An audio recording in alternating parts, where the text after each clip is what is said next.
요즘에 소위 말하면 그 뭡니까 이 국무총리도 그렇고요, 장관들도 그렇고 이 청문회라는 게 아주 참 이 자꾸 신문지상에 이렇게 올라오죠. 예.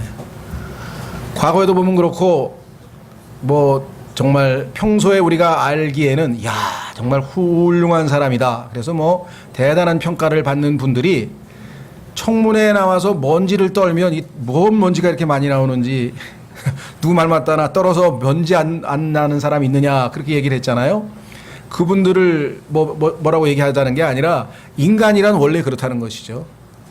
인간이 가지고 있는 그 알게 모르게 지니고 있는 그 허물과 그것이 얼마나 많겠어요. 근데 그거를 갖다가 만천하에다 공개를 해가지고 다 털어내면은 참 제가 볼 때는 어느 정도 기준은 있어야 되겠지만 참 그 당한 사람들은 심한 그 모멸감이라 그럴까? 하여간 뭔가 정말 인생에 있어서는 상당한 충격이 되지 않을까. 그렇죠? 공개적으로 그렇게 됐기 때문에 그런 게 좀 안타깝습니다. 놀라운 사실은 이상에 어떤 누구도 예외가 없어요. 그렇죠? 거기서 막 공격을 해대는 사람도 그 사람이 누군지 모르지만 그 사람을 그냥 총리로 임명해서 한번 해보자는 거죠. 그럼 그 사람도 또 나올 거 아니에요. 누가 하더라도. 네. 제가 말씀드리고 싶은 것은 그러나 이 세상에서 떨어도 먼지가 아니라 광채가 나시는 분이 한 분 계시다.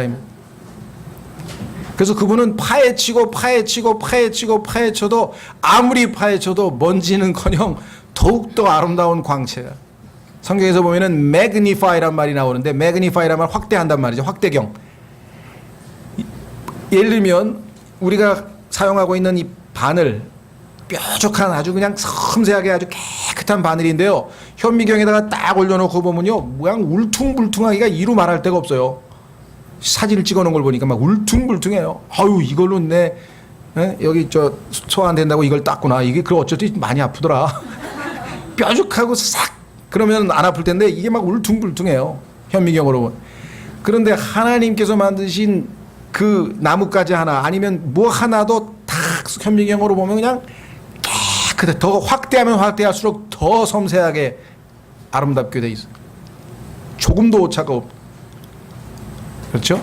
그래서 예수 그리스도에 대해서 우리가 알아가면 알아갈수록 그분이 놀라우신 분이다라고 하는 이름을 가지고 있는 이유를, 왜 이름이 원더풀일까?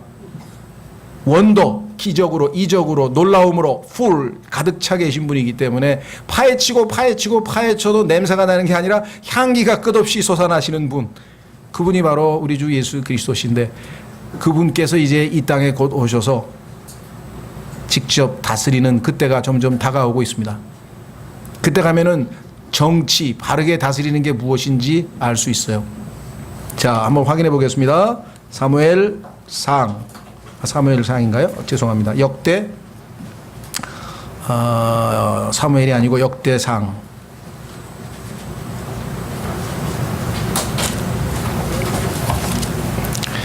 거기에 보시면은요,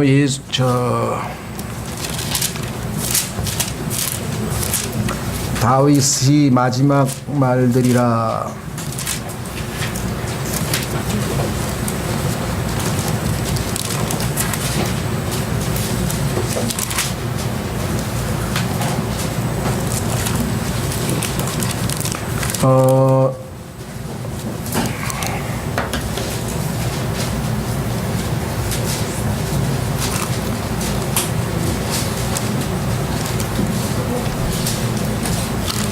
죄송합니다. 제가 안경을 지금 점점 자꾸만 진행이 돼가지고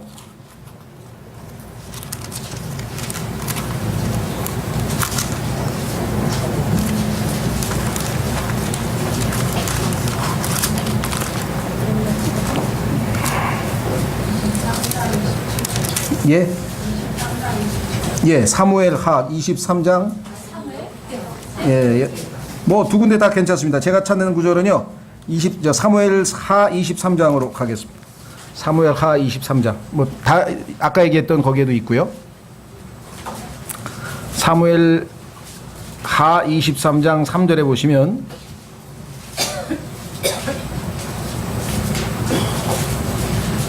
사무엘하 23장 3절.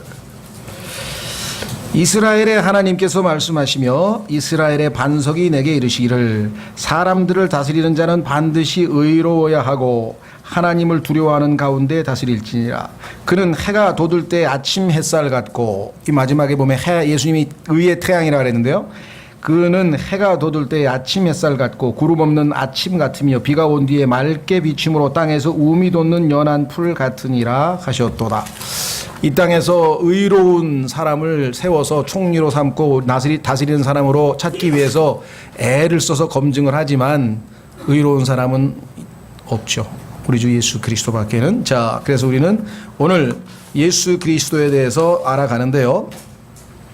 성경에 보면 예수님께서 하신 질문들이 몇 가지가 있습니다. 네, 그 중에 가장 핵심적인 질문은 뭐냐면 사람들이 예수 그리스도에 대해서 오해하고 있어. 예수님이 누구이신지를 잘 모른다.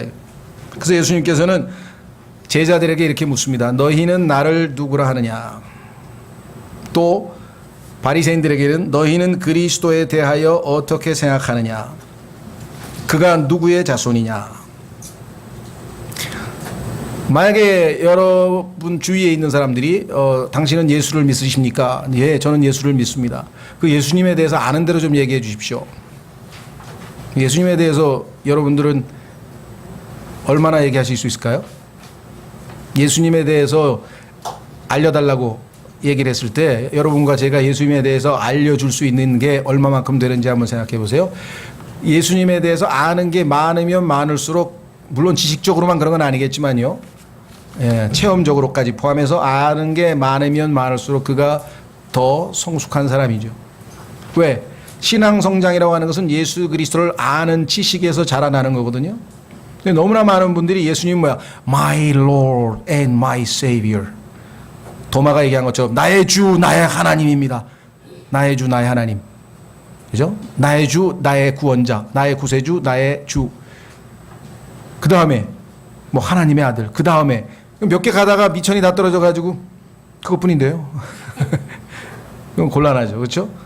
예수 그리스도에 대해서 지금 우리가 얼마나 오랫동안 사귀었는데, 물론 베드로처럼 주는 그리스도시요 살아계신 하나님의 아들이십니다 고백할 수도 있겠고요. 도마처럼 나의 주 나의 하나님이라고 고백할 수도 있겠고요. 백부장처럼 이분은 하나님의 아들이었도다라고 고백할 수도 있겠지만 그렇게 단 한 번의 고백으로 끝날 일이 아닙니다. 예수 그리스도는요 우리가 더 깊이 알아가야 돼요. 자, 고린도전서 1장으로 가보겠습니다.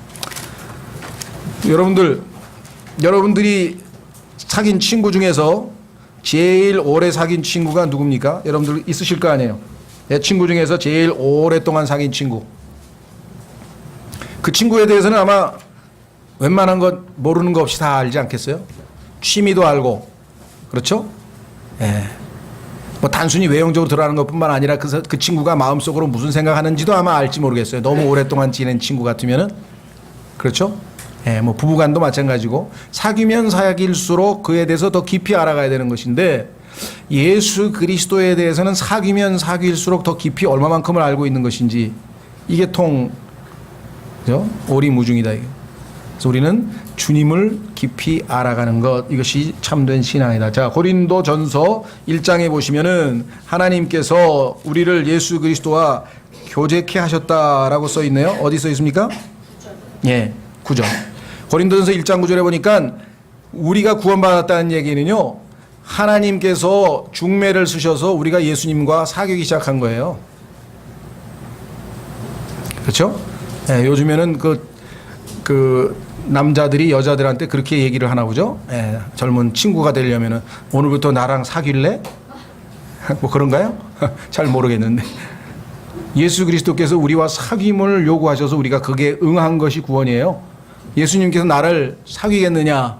여기 써 있잖아요, 9절에. 자, 너희를 부르사, 하나님께서 우리를 불렀어요. 자신의 아들 예수 그리스도 우리 주와 교제하게 하시는 하나님은 신실하시도다.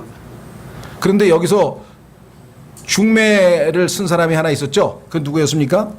고린도후서 11장. 고린도후서 11장. 여러분과 저는 중매쟁이에요. 중매쟁이. 죄인들을 예수 그리스도께 중매를 서서 예수님의 신부로 만들어주는 역할을 하는 거예요. 고린도후서 11장. 고린도후서 11장. 2절 내가 하나님께 속한 질투로 너희에 대하여 질투하노니 이는 내가 너희를 순결한 한 처녀로 그리스도께 드리기 위해 한 남편에게 너희를 정혼시켰기 때문이라. 구약 시대에는요 약혼자도 아내와 남편으로 성경에 나옵니다. 그 결혼을 반드시 하는 거기 때문에 약혼자가 아내와 남편이 되려면 우리 현행법상으로는 뭔가 절차가 필요한데 약혼자도 성경에 보면 아내와 남편이란 용어를 계속 쓰고 있는 것을 보게 되죠. 자, 그래서 우리가 이 주님을 알아가는데 오늘 주님이 성경에 보니까 너무나 많지만 그 중에서 7가지만 주님의 여러 가지 특징 가운데 7가지만 우리가 오늘 살펴보려고 합니다. 첫 번째, 성경 속에 계시된 그리스도는 오늘은 성경의 마지막 책 스가랴 말락입니다. 7월 첫째 주입니다. 주의 만찬에 임하기 전에 성경 속에 계시된 그리스도를 알아가고자 합니다. 오늘은 구약 성경 마지막 두 책에서 주님을 만나볼 것입니다. 이 주님께서 우리를 구원코자 죽으셨으며 다시 살아나셔서 속히 다시 오실 것입니다. 그때까지 우리는 만찬을 통해 주님을 기억해야 합니다. 주님께서 하라 그랬죠? Do it in remembrance of me. 나를 기억하고자 이걸 하라 이거죠. 예. 근데 우리는 주님이 너무나 크신 분이니까 한꺼번에 모든 걸 주님에 대해서 다 기억할 수 없고 한 달에 한 번씩 성경에 계시되어 있는 주님을 좁혀서 그래서 오늘은 스가랴에서 계시된 그리스도와 말라기에 계시된 그리스도를 살펴보려고 하는데 첫 번째는 주님의 칭호가 가지라고 성경에 되어 있습니다. 가지. 자, 스가랴서 3장 8절. 스가랴 3장 8절에 보니까 가지는요 오이하고 가지 얘기가 아니고요. 브랜치 나뭇가지라는 뜻이에요. 나뭇가지. 성경을 읽다가 보니까요 어떤 사람들 막 내가 너희에게 영을 전하노라 막 이렇게 성경에 써 있어요. 그게 성령님으로 알고 해석하는 사람이 있더라고 보니까 성경에 보면 명령인데 영을 전한다는 게 명령인데 명령을 그러니까 성경 앞뒤 문맥을 안 보고 막 갖다 붙이면 곤란합니다. 예, 그래서 야 예수님이 왜 가지일까 오이가 아니고 막 이렇게 생각하시는 분이 엉뚱한 소리 하지 마시고 여러분들 이렇게 웃으시지만요 어떤 분은 찾아와서 그래요. 분명히 제가 알기로는요 예수님은요 하나님의 아들이시거든요. 근데 오늘 목사님은 설교하실 때 사람의 아들이라고 잘못 설교하셨어요. 그런 분이 계세요. 그래서 예수님은 사람의 아들이시기도 하시고 또 하나님의 아들이시기도 합니다. 그런 게 어디 있어요?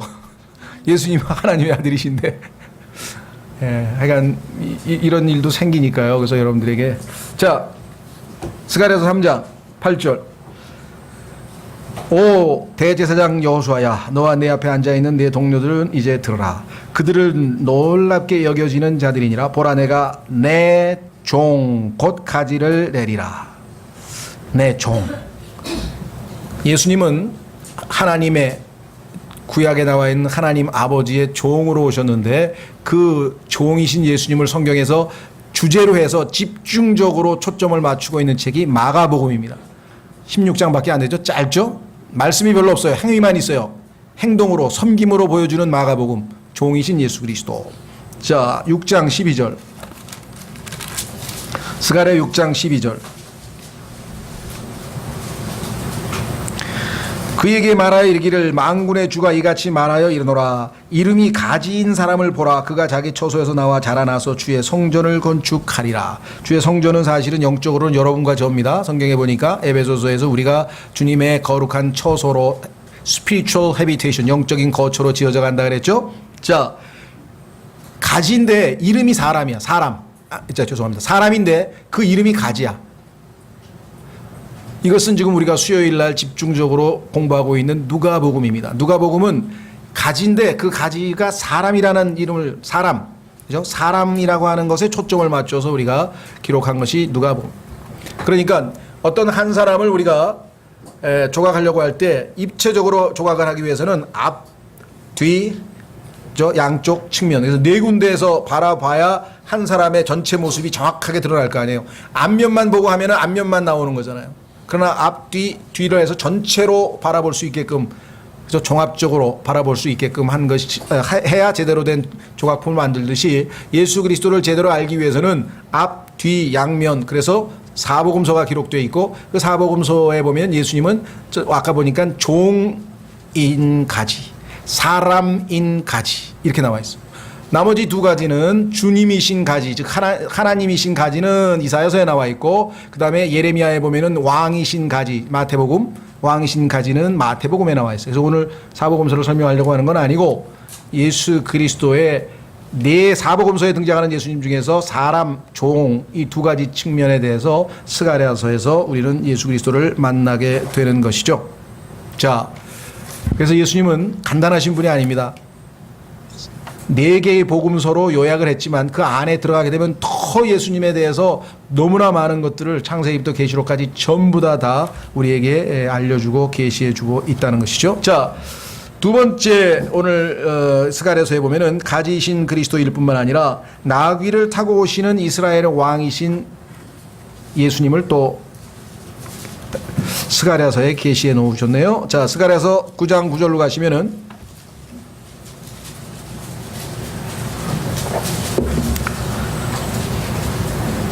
왜 나귀 새끼를 타고 오실까? 참 희한하죠.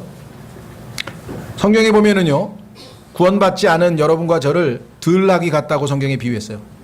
들나귀라고 하는 것은 저는 짐승을 잘 모르지만 전문가들이 써놓은 책에 의하면은 이 세상에서 인간의 힘으로 절대적으로 길들일 수 없는 짐승, 이렇게 해서 도저히 길을 들일 수 없는 짐승, 그게 들나귀인데, 그게 거듭나지 않은 인간을 성경에서 예표하고 있는 건데, 예수님께서 그 들나귀를 타셔야 이제 이게 컨트롤이 되는 거예요. 인생이 바로 잡히고 의미 있는 제대로 올바른 길로 걸어갈 수 있다는 것인데요. 이것은 뭐 기회 있을 때 또 우리 공부하도록 하고, 자, 9장 9절로 가시면 스가랴 9장 9절, 오 시온에 따라, 시온은 이제 예루살렘을 지칭하는 시적인 표현이죠. 크게 기뻐할지어다. 오 예루살렘에 따라, 예루살렘을 시적으로 얘기할 때 시온이라 했습니다. 크게 외칠지어다. 보라 내 왕이 내게 임하시느니라. 이스라엘의 왕이 오시는데 그분은 의로우시고, 아까 예수님은 의로우신 분이라 했죠. 구원을 소유하시며 겸손하사 나귀를 타시되 나귀 새끼 곧 어린 수나귀를 타시느니라. 자, 그래서 예수님께서 실제적으로 나귀를 타고 오시는 장면이 성경에 나와 있습니다. 한번 가보겠습니다. 마태복음 21장. 마태복음 21장에 가면은 여기 예언되어 있던 분이 바로 예수 그리스도셨구나. 그래서 예수님은 자기가 바로 이 분이기 때문에 예언을 성취하기 위해서 어떻게 해요?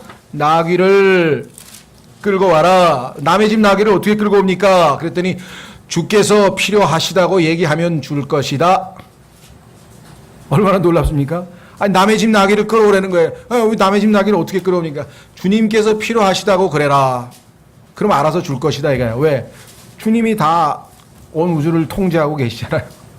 그렇죠? 예. 자, 마태복음 21장 1절.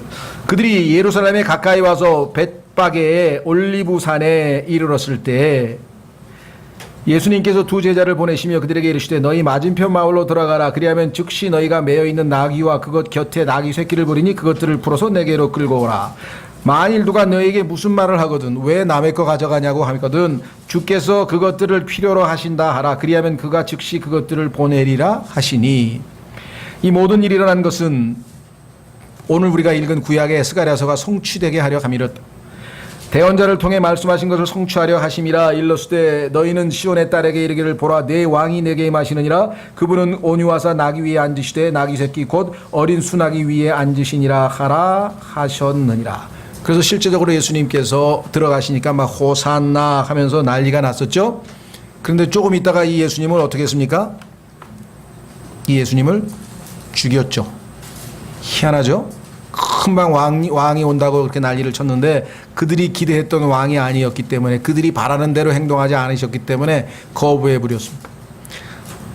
예수 그리스도도 마찬가지입니다. 여러분들이 복음을 전하면요, 원수를 사랑하신 예수님, 사랑의 하나님, 어린 양이신 예수님 전하면 예수님 훌륭하다고 그랬다가 심판하시는 예수 그리스도 하면 그때부터 갑자기 얼굴이 돌려가면서 그런 잔인한 예수님은 못 믿죠. 그런 하나님 못 믿어요. 잔인한 하나님 못 믿는다. 그냥 얼굴이 돌변하는 분. 의로우신 분이심을 우리는 분명히 알아야 사랑의 가치를 알게 될 터인데, 자, 그래서 우리가 마태복음 27장, 아까 그 21장에서 조금 더 우측으로 가시면 27장에 가시면 마태복음 27장 11절 분명히 지금 왕이 오시고 계십니다. 예수님은 왕으로 오셨습니다. 그래서 사람들이 이제 왕에 대해서 자꾸 질문합니다. 마태복음 27장 11절 예수님께서 총독 앞에 서시니 총독이 그분께 물어 이르되 내가 유대인들의 왕이냐 하매 예수님께서 그에게 이르시되 내가 말하는도다 하시고 이 내가 말하는도다라고 한 이 11절을요 다른 성경에서는 의역을 해서 그러하도다 그러니까 긍정의 표시 그러하도다라고 하는 말을 성경에서는 내가 말하는도다 이렇게 썼어요. 그래서 이제 이것을 놓고 직역을 하느냐 의역을 하느냐 이제 논쟁이 있는데 일단은 써 있는 그대로 우리가 직역을 하자. 그리고 해석은 의미가 yes 그렇도다라고 하는 의미로 해석을 하는 것이죠. 그래서 우리 일단 내가 그렇게 말하는도다라고 하시고 수제사장들과 장로들에게 고소를 당하실 때 이렇게 나와 있죠. 그럼 여기 분명히 왕이라는 소문이 돌았기 때문에 왕에 대한 언급이 나오죠. 다시 돌아갑니다. 또 밑으로 가셔서 그 다음에 가셔서 29절로 갑니다. 27장 29절에 보시면 또 얘기를 합니다.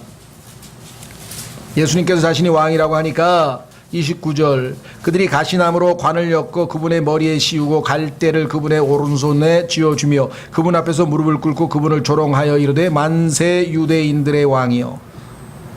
아니 왕이 왜 이렇게 비참해? 이렇게 이게 뭐야? 힘도 하나 못 쓰고 끌려다니고 그래서 지금 조롱하고 있는 거죠. 예, 이 왕을 지금 조롱하고 있어요. 자, 그 다음에 42절에 또 나옵니다. 42절에 그가 남들은 구원하였으나 자기는 구원할 수 없도다. 그가 이스라엘의 왕이라면 지금 십자가에서 내려올 것이라. 그러면 우리가 그를 믿겠노라. 십자가에서 내려오면 인간에게는 아무런 소망이 없는데 십자가에서 내려오면 구원은 이룰 수가 없는데 십자가에서 내려오면 인간은 절망인데 아무것도 모르기 때문에 자신들의 죄값을 치르시려고 생명을 내어놓으시는 분에게 마귀가 선동해서 내려오라 이게 내려오라. 왕이라면 어찌 그러느냐 이렇게 성경에서 얘기하고 있는 것을 보게 되죠. 예. 자, 요한복음 19장으로 가시면 여기도 또 마찬가지. 요한복음 19장에 가면은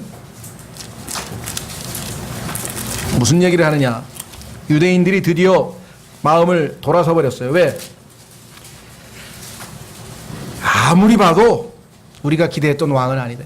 로마 제국을 멸망시키고 하나님의 나라로서 전 세계에서 이스라엘을 최고 머리 국가로 만들어 주겠다고 구약 성경에 예언되어 있는 메시아는 아닌가 보다 이렇게 생각. 그런데 구약 성경에 하나님께서 예언하신 메시아는 두 번 오시게 되어 있고 초림하시는 메시아는 겸손하사 나귀를 타시고 생명을 내어 주시게 오신 분이시고 재림하시는 예수 그리스도는 왕으로 통치하시기 위해서 오시는 분이신데 성경에 대한 무지로 인해서 예수 그리스도를 그저 정복자이신 왕으로만 생각을 했기 때문에 이들은 우리가 기대했던 왕이 아니다.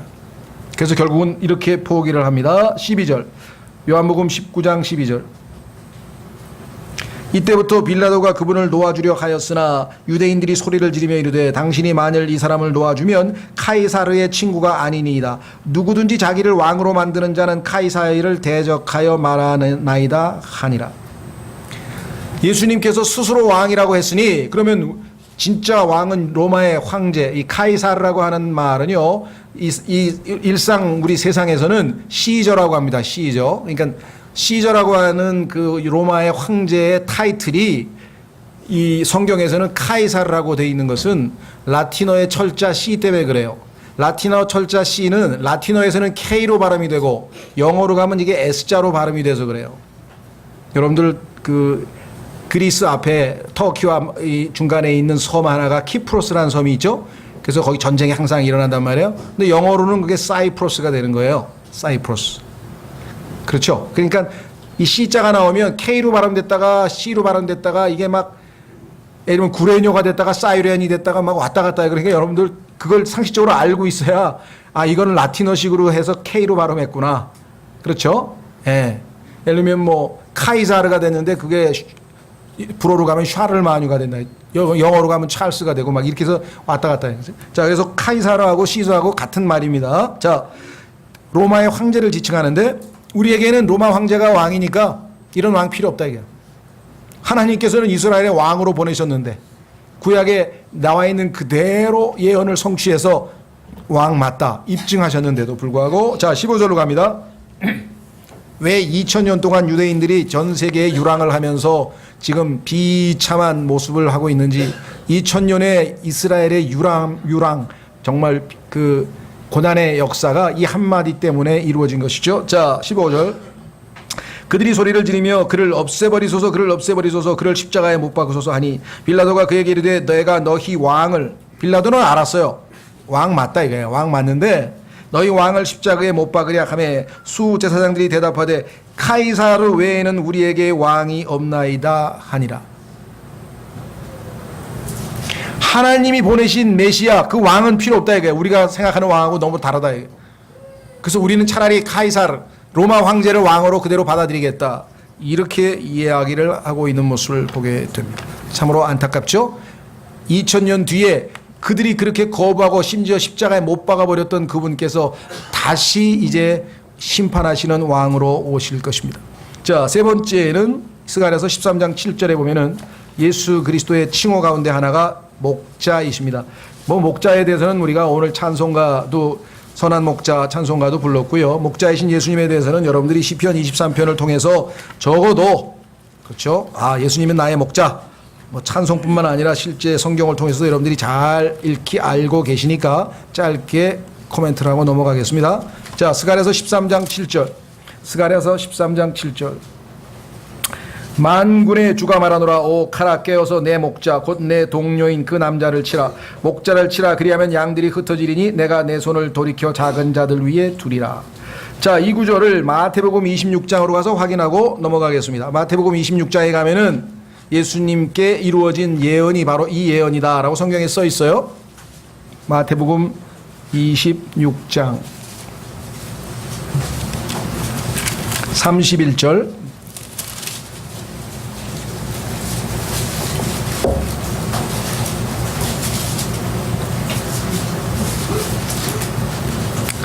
예수님께서 이제 십자가에서 달리실 때가 됐기 때문에 구약의 예언들이 하나 둘씩 자기에게 예언된 것들이 성취되고 있는 것을 지금 제자들에게 알려주십니다. 그 이유는 믿음을 주시기 위한 것이죠. 성경에 보면 누가복음에도 자신에게 기록되어 있는 모든 구약 성경에 나와 있는 것 하나하나를 다 풀어서 설명을 해줬더니 그 제자들이 우리 마음이 불타오르지 않더냐. 여러분 어떠세요? 성령이 하늘에서 이상한 게 탁 꽂혀가지고 막 여기 가슴에 막 불타올라가지고 벌쩍벌쩍 뒤굴뒤굴 굴러야지 그게 성령 받은 겁니까? 아니면은 하나님의 말씀이 내 마음 안에서 나를 타오르게 만들 때 진정한 의미에서의 성령 충만입니까? 성경은요, 제자들의 마음이 타올랐는데 예수님께서 성경을 풀어서 설명을 해서 아, 그렇구나. 아, 그렇구나 하는 순간마다 마음이 타올랐대요. 저는 마음이 하나도 안 타오르는데요. 그러니까 그걸 강팍한 마음이라 그러잖아요. 딱딱하게 굳었으니까 빨리 마음을 부드럽게 하셔야죠. 말씀이 여러분들을 타오르게 않으면 마귀가 이상한 영을 집어넣어가지고 그냥 아주 이상하게 타오르게 만들어가지고 우리를 미혹시킨다. 조심하세요. 특별히 이 시대, 마지막 시대에는 더군다나 그와 같은 식으로 속임수가 빈번할 것이라고 성경에서 강조하고 있습니다. 계시록에 보면. 자, 마태복음 26장 31절에 그때 예수님께서 그들에게 이르시되 이 밤에 너희가 다 나로 인하여 실족하리라. 왜? 예수님은 구약에 예언되어 있는 그 말씀을 이미 익히 알고 있고 그것이 실행되는, 실천되는 순간이 바로 이 순간입니다. 성취됩니다. 기록되면 내가 목자를 치리니 양들이 널리 흩어지리라 하였느니라. 그렇죠? 자, 56절 성취됩니다. 그러나 이 모든 일이 일어난 것은 대언자들의 성경 기록들을 성취하려 함이라 하시더라. 이에 모든 제자들이 그분을 버리고 도망하니라. 목자를 치니까 다 도망갔죠. 그러나 이 목자가 이제 여러분과 저의 선한 목자가 되셔서 요한복음 10장에 써있죠. 이제 매일매일 우리를 양들로, 새로운 양들이죠. 우리는 물론 나중에 예수 그리스도께서 유대인들을 인도하시기 위해서 새로 오시겠지만 다시 오시는 그 기간까지 교회 시대에는 우리를 이제 새로운 양들로 받아들이셔서 우리가 이제 주님을 따르는 자들이 되는 것이죠. 그래서 우리를 매일매일의 삶에서 인도하고 계십니다. 자, 우선 시편 23편을 한번 보시면 주님을 목자로 모신 사람의 신앙 고백을 우리가 한번 읽어보고, 시편 23편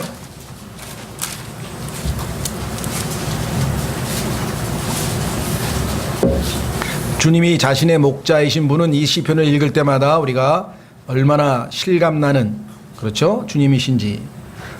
시편 23편 1절, 주는 나의 목자시니 내게 부족함이 없으리로다. 그분께서 나를 푸른 초장에 누이시며 잔잔한 물가로 인도하시고 내 혼을 회복시키시며 자신의 이름을 위하여 의의 행로들로 나를 인도하시는도다. 참으로 내가 사망의 그늘진 골짜기를 다닐지라도 해악을 두려워하지 아니하리니 주께서 나와 함께 계시며 주의 막대기와 주의 지팡이가 나를 위로하시나이다. 주께서 내 원수들의 얼굴 앞에서 내 앞에 상을 차리시고 기름을 내 머리에 부으시니 내 잔이 넘치나이다. 내 평생의 선하심과 긍휼이 정령 나를 따르리니 내가 주의 집에 영원히 거하리로다.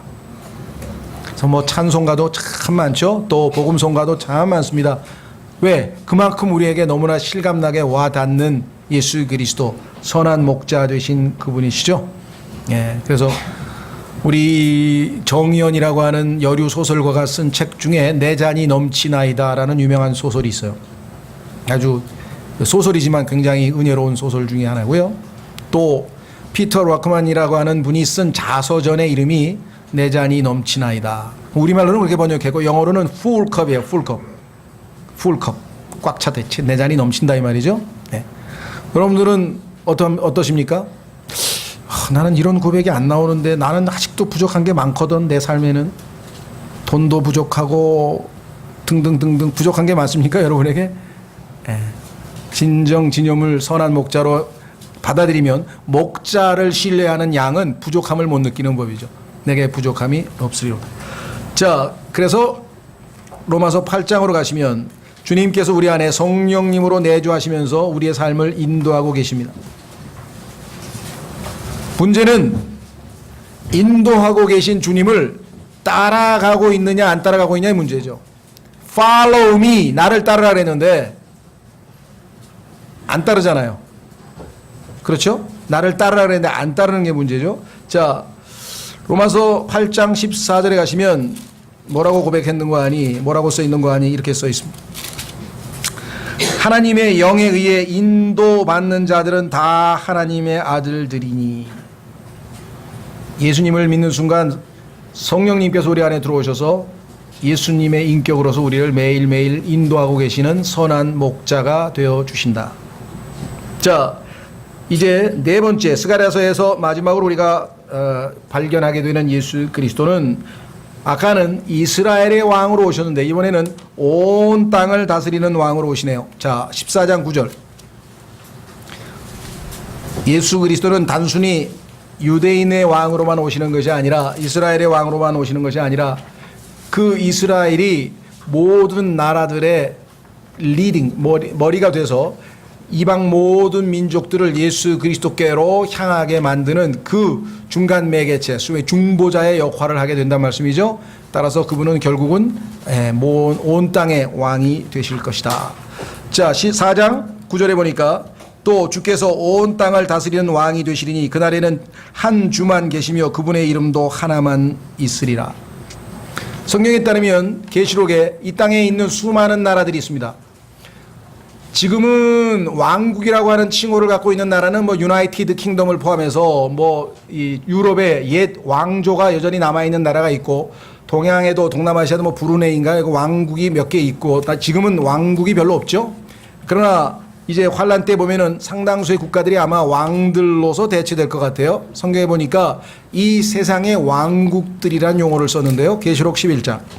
계시록 11장에 가면은 예수님께서 지상 재림하실 때 이 세상의 왕국들이 다 그리스도의 왕국이 될 것이라고 말씀하셨습니다. 결국은 그분은 이스라엘의 왕뿐만 아니라 온 땅의 왕이 되시는 것이에요. 온 땅의 왕. 글쎄요, 뭐 굳이 비유를 들자면 옛날에 중국의 황제가 이제 왕들의 왕이고 이제 주변에 있는 만족들, 우리도 거기 포함되죠. 주변에 있는 모든 국가들의 왕들이 거기에 가서 이제 아련을 하면서 그 왕들이 또 경배하는, 그렇죠? 그런 상황처럼 우리가 확인해 볼 수 있겠죠. 자, 계시록 11장 15절. 계시록 11장 15절. 예수 그리스도께서 지상에 재림하시게 되면 어떤 일이 벌어지는가? 계시록 11장 15절. 일곱째 천사가 나팔을 불매 하늘에 큰 음성들이 있어 이르되 이 세상의 왕국들이 우리 주와 그분의 그리스도의 왕국들이 되었고 그분께서 영원 무궁토록 통치하시리로다 하니. 그렇죠? 자, 19장으로 갑니다.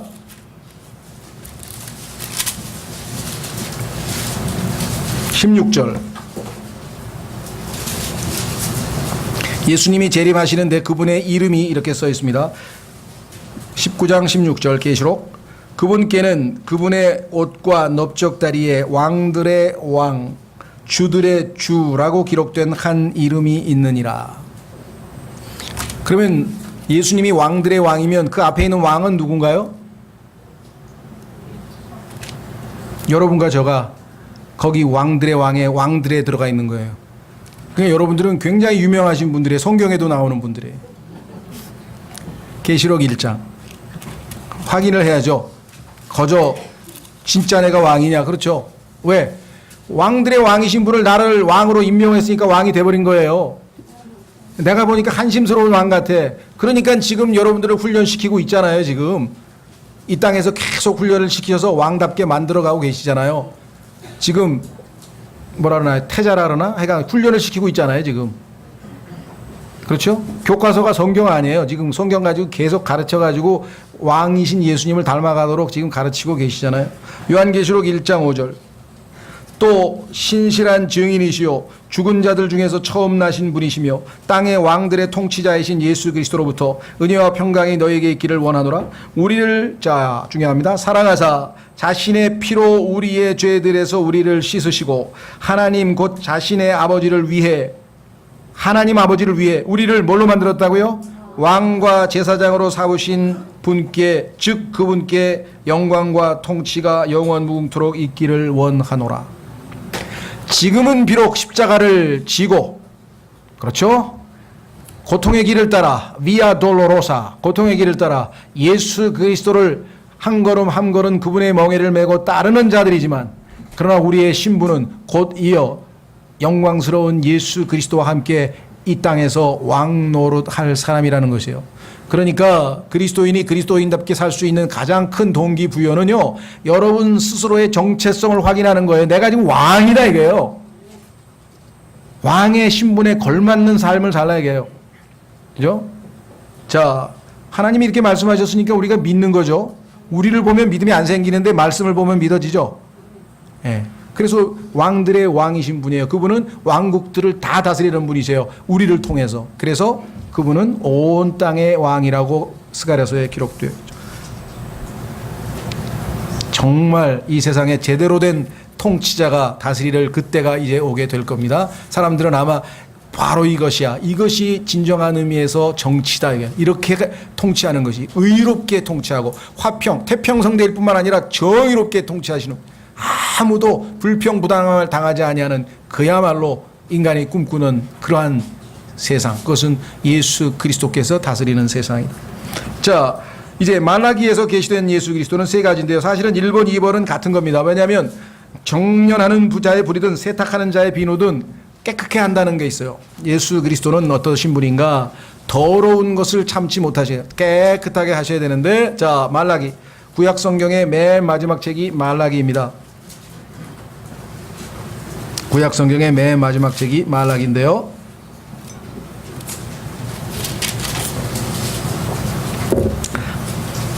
(3장 2절) 그러나 그가 임하는 날을 누가 견디겠느냐? 그가 나타나는 때에 누가 서겠느냐? 그는 정련하는 자의 불과 같고, 이 정련한다는 얘기는 쇠를 깨끗하게 이렇게 불로, 은 같은 거를 불로 계속 녹여가지고 불순물을 쫙 깨끗하게 정리하면은 그 재련이란 말이죠. 재련소. 자, 정련. 하는 자의 불과 같고 세탁하는 자의 비누와 같으니라. 3절 그가 은을 정련하여 깨끗하게 하는 자같이 앉아서 레위의 아들들을 깨끗하게 하되 금과 은같이 그들을 깨끗하게 하여 그들이 의 안에서 주에게 헌물을 드리게 하리라. 예수 그리스도께서 재림하실 때에 타락해 있던 이스라엘 백성들을, 더럽혀진 이스라엘 백성들을 정련해서 깨끗하게, 영적으로 소독을 해서 깨끗하게 해서 하나님께 제대로 된 경배를 드릴 수 있도록 하시는 분이시라고 성경에 나와 있습니다. 약속되어져 있습니다. 신약적으로 봤을 때 여러분과 저도 당연히 예수 그리스도로 말미암아 우리가 씻겨졌죠. 자, 고린도전서 6장. 신약의 그리스도인들도 예수 그리스도에 의해서 씻겨졌습니다. 예수님은 정결하게 하시는 분이십니다. 자기의 구약에 약속하신 백성만 아니고 신약의 그리스도인들도 예수님을 믿는 순간에 우리를 우선 씻으셔야 돼요. 그렇죠? 씻으셔야 돼요. 그 다음에 우리를 하나님만을 위하여 거룩하게 구별하시고 그 다음에 우리를 의롭게 하시고, 이 순서가 고린도전서 6장에 나와 있습니다. 예수님을 만나는 순간 여러분과 저는 그분의 보배로운 피로 씻기게 되죠. 자, 고린도전서 6장 11절. 고린도전서 6장 11절. 너희 중에 이 같은 자들이 더러 있었으나, 이 같은 자는 뭐냐면요, 거기에 나와 있는 9절에 나와 있는 자들입니다. 거기 보니까 음행하는 자, 수상숭배자, 간음하는 자, 여성화된 남자, 남자와 더불어 자신을 욕되게 하는 남자, 도둑질하는 자, 탐욕을 부리는 자, 술 취하는 자, 욕하는 자, 착취하는 자들은 하나님의 왕국을 상속받지 못하리라 하면서, 과거에 너희들 고린도 교회 성도들 중에는 이런 자들이 있었다 이거죠. 그래서 너희 중에 이 같은 자들이 더러 있었으나, 과거에 예수님 믿기 전에. 그런데 예수님을 믿을 때 어떤 일이 벌어졌는가? 너희가 우리 하나님의 영을 통해 성령께서 우리 안에 임하시는 순간에 어떤 일이 벌어지는가? 주 예수님의 이름으로 첫 번째 뭐예요? 씻기고. 그렇죠. 네. 우리가 제일 먼저 하나님 앞에 설 수 있는 것은 더러운 것을 일단 벗어버려야죠. 씻어야죠. 두 번째, 거룩히 구별되어. 거룩히 구별된다는 얘는 구별되죠. 하나님 몫으로 따로 떼어놨다 이거죠. 하나님만을 위해서 이제 따로 떼어놓아가지고 그 다음에 어떻게 됐습니까? 의롭게 되었느니라. 그래서 이제 하나님 앞에 우리는 더 이상 심판의 대상이 아니라, 그렇죠, 하나님과의 화평을 누리는, 평안을 누리는 존재가 되었다. 하나님이 우리를 의롭다고 선언하였기 때문에 그렇다. 자, 아까 우리 요한계시록으로 다시 갑니다. 요한계시록. 그러면 무엇으로 우리를 깨끗하게 하셨는가? 예수님께서 우리에게 행해 주신 것 가운데 씻으셨는데 어떻게, 무엇으로? 그 수단이 나와 있습니다. 우리를 하나님 앞에 정결하게 하는 수단, 깨끗하게 할 수 있는 수단은 딱 하나밖에 없어요. 그 어떤 수단으로도 우리의 죄들을 씻을 수는 없죠. 자, 요한계시록 1장 5절. 또 신실한 증인이시요 죽은 자들 중에서 처음 나신 분이시며 땅의 왕들의 통치자이신 예수 그리스도로부터 은혜와 평강이 너에게 있기를 원하노라. 자, 예수님이 하신 순서 보겠습니다. 우리를 어떻게 했다고요? 사랑하셨으니까 우리를 찾아오셨죠. 셋째 하늘에서 그 영광스러운 곳에서 하나님과 아버지와 아들과 성령께서 아무런 부족함이 없이 영원토록 행복하게, 영원토록 교제하며 영원토록 아름다운 가운데 머무셔 계셨는데, 뭐하러 그중 한 분께서, 그 아드님께서 이 더럽고 추악하고 타락한 이 땅에 찾아오시겠냐 이게, 죄인들을 만나러. 이유는 뭡니까? 사랑이라 그래요. 사랑. 이유가 딱 하나밖에 없어요. 그분이 우리를 사랑하셨기 때문에.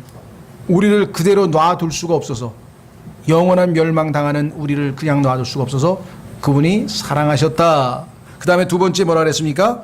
자신의 피로 우리의 죄들에서 우리를 씻으시고, 우리가 죄로 덕지덕지 온통 머리부터 발끝까지 죄로, 그래서 그것들을 예수 그리스도께서 흘리신 피로, 자신의 피로 우리의 죄들에서 우리를 씻으시고, 이렇게 해서 우리는 정결하게 되어진 것입니다. 그렇죠? 네. 자, 그래서 이제 우리의 삶은 조금이라도 우리가 살다가 다시 죄로 말미암아 물들게 된 거나 이와 같은 일이 벌어지면 어떻게 해야 됩니까? 즉시로 우리를 깨끗하게 다시 씻을 수가 있죠. 왜? 예수 그리스도의 보배로운 피는 영원토록 효력이 있는 것이기 때문에 언제든지. 자, 확인해 보겠습니다. 요한 1서 1장 9절. 요한일서 1장 9절.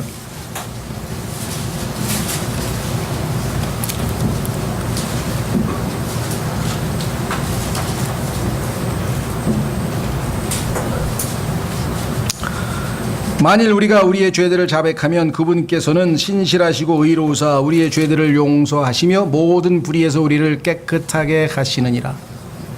그 깨끗하게 하는 게 7절에 보니까 피라고 되어 있네요. 바로 위에 7절에 보니까 예수 그리스도의 피가 모든 죄에서 우리를 깨끗하게 하느니라. 구체적으로 지은 죄들은요, 피 이외에는 깨끗하게 할 수 있는 수단이 없습니다. 그래서 예수 그리스도의 피를 우리가 계속해서 적용하는 것이 죄들을 씻는 방법이고요. 두 번째, 죄는 아닌데, 하나님에 대한 거역이나 죄는 아닌데 우리를 더럽히는 세속적인 것, 거룩지 못한 것들이, 그렇죠, 우리로 하여금 하나님 앞에 서지 못하게 할 때 그와 같은 것들은 어떻게 씻어야 됩니까? 하나님의 말씀의 물로. 죄는 아니지만, 고백해서 지은 죄로 피로 씻어야 되지만, 죄는 아니나 이 땅에서 살면서 우리가 하나님이 아닌 이 세상적인 것들로 말미암아 우리의 생각이 흐려지고 우리의 마음이 느슨해지고 이러한 모든 것들은 하나님의 말씀의 물로 깨끗하게 씻을 때에만 다시 우리가 하나님께 밀착할 수가 있는 것이죠. 확인해 보겠습니다. 에베소서 5장.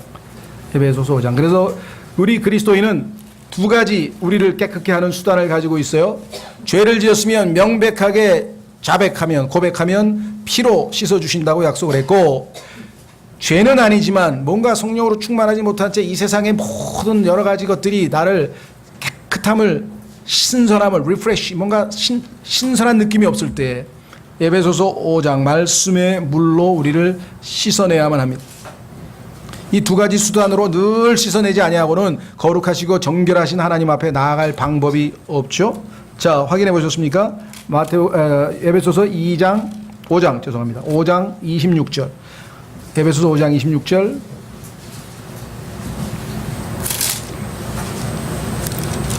예수님께서 자신을 우리를 위하여 주셨는데 그 이유는 뭐냐? 26절. 이것은 그분께서 말씀을 통해 물로 씻음으로 교회를 거룩히 구별하고 정결하게 하려 하심이라. 또 그것을 점이나 주름이나 그런 것이 없는 영광스러운 교회로 자기를 위해 제시하려 함이며 교회가 거룩하고 흠이 없게 하려 하심이라. 그래서 예수 그리스도는 항상 깨끗게 하시는 분이신데 죄들로부터 우리를 씻으시기도 하시고 세속적인 것들로 거룩지 못한 것으로부터도 우리를 말씀의 물로 씻어주시는 분이시다. 그렇죠? 네. 자, 마지막으로 말라기에서 계시되는 예수 그리스도는 다름 아닌 의의 태양인데, 의의 해, 의로우신 해인데요. 4장 2절로 가보겠습니다. 말라기 4장 2절.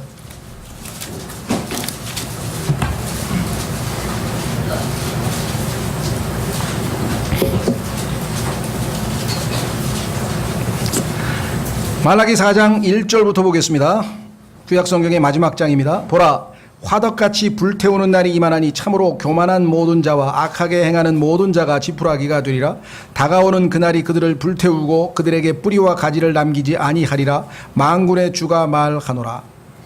그러나 놀라운 사실은 내 이름을 두려워하는 너희에게는, 남은 자들이죠, 이스라엘 백성 중에서 주님을 기다리고 있는 자, 끝까지 견디고 있는 자들은 어떤 일이 벌어지는가? 그러나 내 이름을 두려워하는 너희에게는 의의 해가, 의로우신 태양이, 의의 해가 자기 날개들 안에 병 고치는 능력을 가지고 떠오르리니. 여러분들, 태양에 있는 화학선이 여러분들 이 살균 효과가 있다는 거 잘 아시죠? 빨래도 널고. 네. 그런 것처럼 의의 해가 우리를 치유하신다. 병 고치는 능력을 가지고 떠오르니 너희가 나아가서 외양간의 송아지같이 자라리라. 자, 시편 19편으로 가면 재림하시는 예수님이 태양이라고 하는 것을 정교하게 다시 반복 설명하고 있습니다. 예수 그리스도는 태양이시다. 안타까운 거는요, 이 구절을 빙자해서 예수님의 탄생일을 이교도들의 태양신을 섬기는 동짓날 비슷한 데다 갖다 붙였다는 거예요. 의의 태양이시니까 우리도 태양신을 섬기는 그날에 예수님이 탄생했다고 가정하자. 이렇게 해서 지금 거기다 갖다 붙이면 어떻게 되겠습니까? 그럼 우상숭배인데. 자, 시편 19편.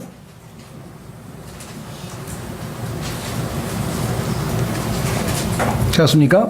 네. 1절부터요. 6절까지는 우리가 보통 성경에서 예수님이 자기 자신을 우리에게 알려주시는 방법은 두 가지인데, 하나는 여기 나와 있는 것처럼 하나님이 만드신 자연을 통해서 우리에게 알려주시는데, 이것을 용어를 붙이자면 일반 계시라 그래요. 일반적으로 누구든지 다 알아. 하늘을 바라보면서 별을 바라보면서 야, 조물주가 신비하다. 안 믿는 사람도 그냥 막연하게 하나님 계신 것 인정하는 그런 일반 계시가 있는가 하면, 특별 계시, 기록된 말씀을 통해서 자기 자신을 우리에게 알려주시는 것이 그 7절부터 나오죠. 그러니까 시편 19편은요 굉장히 성경에서 중요한 장이에요. 하나님이 자신을 계시하시는 방법은 일반 계시와 특별 계시가 있는데, 그 일반 계시 중에 자 1절, 하늘들이 하나님의 영광을 드러내고 궁창이 그분의 손으로 행하신 일을 나타낸도다. 유명한 뭐 핸델인가요? 그 음악에도 보면은 이 내용이 나오죠. 낮은 낮에게 말하고 밤은 밤에게 지식을 보이니 그것들의 음성이 들리지 않는 말이나 언어가 없도다.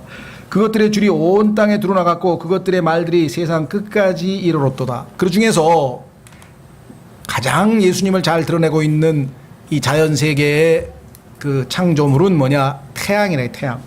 그분께서 해를 위하여 하늘들 안에 장막을 세우셨으므로, 하나님께서 하늘에다가 해를 위해서 장막을 세웠는데 그것은 뭐냐? 신랑 같다 그랬어요. 자 5절, 해는 자기 침소에서 나오는 신랑 같고, 성경에 보니까 예수 그리스도께서 지금 사자가 잠든 모습으로 묘사되어 있는데, 왜?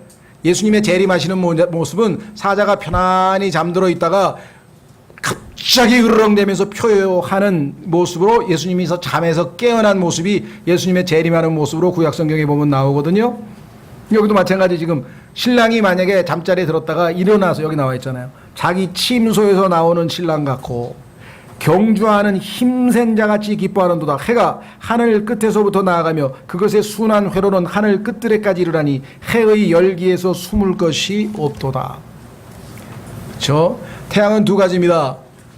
이글거리면서 다 태워버리는 강력한 살균 또는 심판의 효과가 있고요. 또 태양은 어둠을 비추는, 그렇죠? 그래서 긍정적인 면이 있고 부정적인 면이 있는데, 내가 태양이신, 의의 태양이신 예수 그리스도에 대해서 어떠한 태도를 가지고 있느냐, 그분을 영접하고 그분을 나의 주님으로 모시고 있느냐, 아니면 그분을 거부하고 그분을 받아들이지 않았느냐에 따라서 태양은 우리에게 긍정적으로 또는 부정적으로 나타날 수가 있겠죠.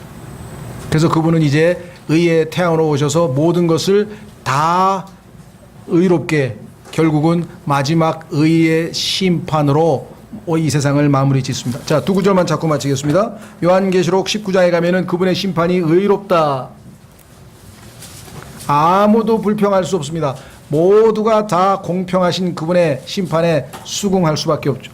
요한계시록 19장 11절. 요한계시록 19장 11절. 또 내가 하늘이 열린 것을 보니 보라, 흰 말이라. 그 위에 타신 분은 신실하시니 참되신 이라 불리더라. 그분은 의로 심판하며 전쟁을 하시느니라. 그분의 눈은 불꽃 같고 그분의 머리 위에는 많은 관이 있었으며 또 그분께 기록된 한 이름이 있었으나 그분 밖에는 아무도 그것을 알지 못하더라.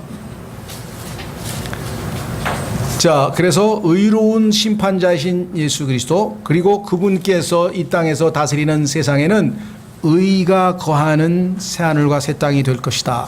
베드로후서 3장으로 가겠습니다. 이제는 우리가 그토록 고대하던 세상 사람들은 의란 말 대신에 정의로운 사회라 그러죠. 정의로운 세상이 이루어질 것이다. 그때는 정의로운 왕께서 다스릴 것이다. 베드로후서 3장. 베드로후서 3장.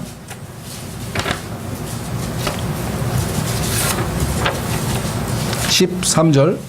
베드로후서 3장 13절. 그럼에도 불구하고 우리는 그분의 약속에 따라 의가 거하는 새 하늘들과 새 땅을 기다리는도다. 여러분과 제가 살게 될, 그것도 영원토록 살게 될 그 땅은 의로움이 거하는 땅입니다. 그렇죠?